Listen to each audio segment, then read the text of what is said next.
If you've been postponing your dreams because you don't feel ready, this message is for you. Time will move forward whether you start or not. So why not start gently? Why not start imperfectly? And why not start now?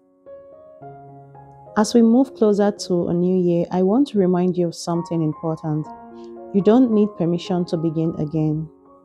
You do not need applause to take your first step. And you do not need validation to live a life that feels true to you. So many of us have spent years waiting to feel ready, waiting to feel confident, waiting for the perfect time, the perfect sign, or even the perfect version of ourselves. But here's the truth, that moment rarely comes.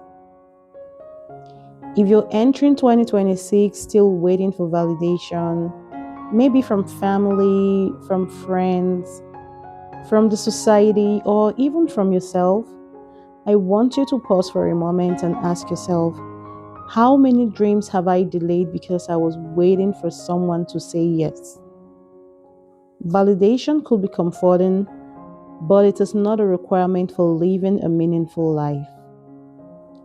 Some of the most beautiful journeys begin quietly, without permission, without approval, and without anyone having to clap for you. You're allowed to want more. You're allowed to change your mind, and you're allowed to outgrow the version of you that once felt safe. Stop waiting for the perfect time. We often tell ourselves things like, I'll start when I'm ready, I'll go when things settle down, I'll try when I'm more confident. But the truth is, readiness is not a destination, it's something that grows after you begin. Because there'll never be a perfect time. There'll always be responsibilities, there'll always be fears, and there'll always be reasons to wait.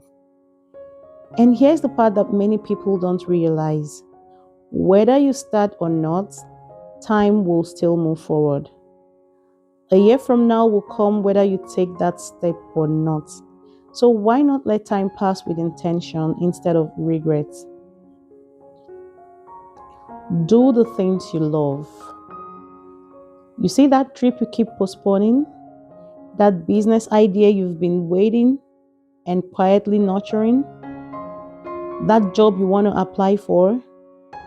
Or that creative project you've been afraid to start? You don't need to have everything to figure it out. You just need to begin. To begin imperfectly, to begin gently, and most importantly, to begin honestly.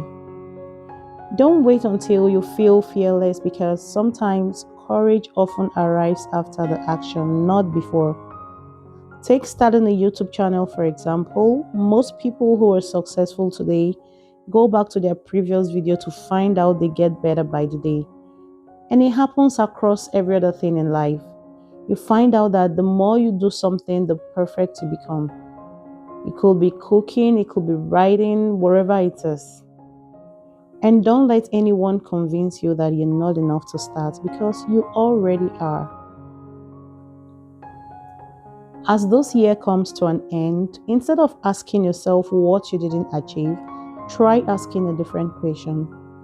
Ask yourself something like, what did I learn this year? And it doesn't really have to be something big. Maybe you learned how to rest more. Maybe you learned how to say no without feeling guilty. Or maybe you learned what no longer aligns with you. Learning is growth. And growth doesn't always look loud or impressive. Sometimes it looks like awareness. So I want to encourage you to slow down enough to notice the little things around you. Notice the quiet wins and the moments of resilience you almost overlooked. If you feel like this year didn't go the way you planned, I want you to hear this clearly. You're not a failure. Being alive, learning, and trying again is not failure. Needing time is not failure. And definitely starting over is not failure. You see, life is not a race, and so you're not left behind. There are people who would give anything for the opportunities, the strength, and the life you currently have, even if it doesn't feel perfect right now. And so I want you to be grateful for what you currently have. One of the most freeing decisions you can make is choosing fulfillment over expectations. You don't have to become who the society wants you to be. You don't have to live life on someone else's terms. The society does not pay your bills. So why do you want to live up to the standard of the society, or why do you want to live the life people expect you to live?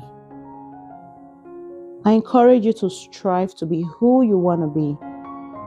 Do what brings you peace. Do what brings you purpose and quiet joy, not what earns you applause from people. Your life does not need to make sense to everyone. It only needs to feel right to you. And so, as we step into a new year, let this be your reminder to stop waiting for validation, to stop waiting for perfect conditions, and to stop waiting for permission. Time will pass anyway, so let it pass with intention. Be gentle with yourself, be grateful for another chance, and take that small step towards the life you truly want. You don't have to do everything at once, trust me, but just don't stay stuck while waiting. And if this message resonated with you, feel free to share your thoughts in the comment section below. And I'd like to know, what are you choosing not to postpone anymore? And if you'd like to continue this journey of slow living, reflection, and intentional growth together, please consider subscribing to my channel. And until next time, live slowly, live intentionally, and remember, your peace is priceless.